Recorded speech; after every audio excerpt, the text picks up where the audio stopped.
Hello everyone, welcome to the episode number 80 of Q&A series with Suresh GP. Today we are going to talk about another important aspect around observability as to how we build in reliability and resilience within your own ecosystem and how observability plays a definitive role in making things happen. As you are aware, the whole purpose of site reliability engineering is to focus on reliability and resilience. Reliability means that the ability of a system or an application to perform its desired function without undergoing failure. And resilience is the ability to bounce back when something goes down. So in this case, what are the areas that we need to think about that will help observability as an important ingredient to improve the reliability and resilience of your products and services?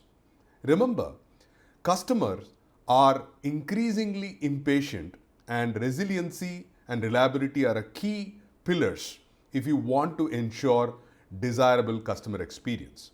So focusing on resilience in terms of understanding the points of failure and how it can meaningfully be addressed without repetition is very important.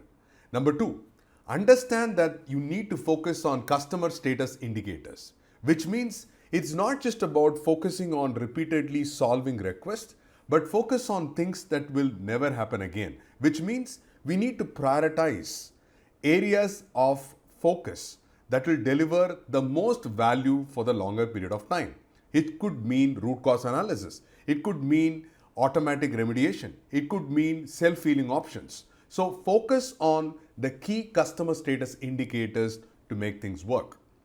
Number third, focus on business metrics. Typically, as part of IT, we focus on metrics that IT is able to measure easily. But instead of that, focus on core business metrics. For example, in one of the telecom companies that we are dealing with, all they care about is number of activations of subscribers. So if you are part of the support service, all you need to do is what does it take to ensure maximum activation of subscribers within that particular day. So once you start focusing on the core business metrics, you will get a fair more understanding of what is important around the observability aspects. The next one is around architecture.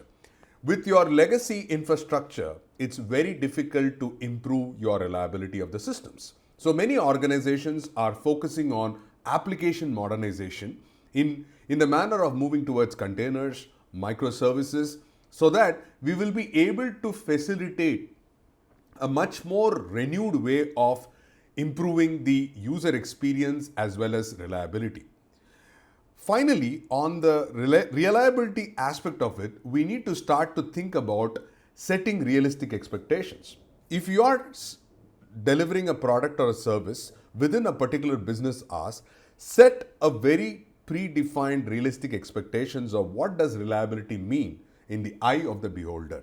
What do you commit as part of reliability and what is possible considering the fact of your available business hours and support resources? Because most of the times if you don't set realistic expectations with your business partners and customers and service providers, it probably brings in unrealistic expectations. So once you have a realistic expectations of what reliability are you committing as well as resiliency in terms of mean time to repair and resolve, then you define your SLOs. So service level objectives should be also very pragmatic and not aspirational in the part.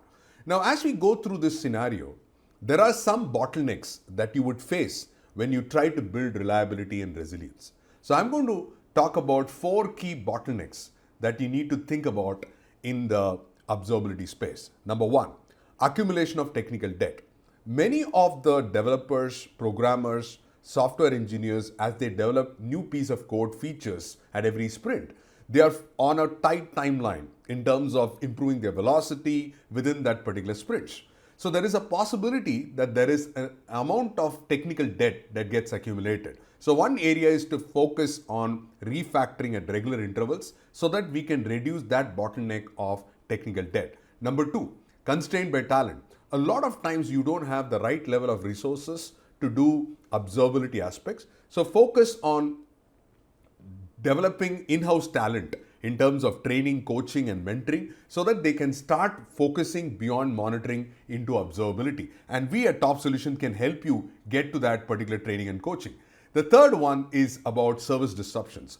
Identify areas that you have got disruption. It could be a major incident, it could be a fiasco, it could be a third-party system outage. Identify the service disruptions that has happened in the last year and then find out opportunities to prevent such things from happening. Finally, you need to start thinking about onboarding process. A lot of time when you onboard new resource, they don't really appreciate and understand the value of reliability. So doing enablement sessions, focusing on the value and impact of reliability and why each and every one in the value chain will have to think about reliability is going to be important.